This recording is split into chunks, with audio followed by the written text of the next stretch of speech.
का भले भौजी? तोरे घरवा की रोवत ह? हमारी रोवती रे भौजी। काहे तू रोवत हवा?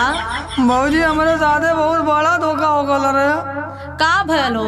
ले सुन, हमारे जान मन हमके छोड़ के चल गई। दारू पियत रहला तबे मुँह मोड़ के चल गईली। दारू पी के कबहू नाही ओके गोरी आवत रहनी। रोज पी के मारता रहला माई मोरा बतावत रहनी। बाकी मोरी भौजी हमारा संगे तो गलत भइल। जवन होखे के रहला देवरू तो होई गईल। जब से उ गईनी तब से सड़ियो वाला आइल नहीं। हमके लगाता उ भगाई के ले गईल कहीं। काओ कर पहले से भिड़ल रहे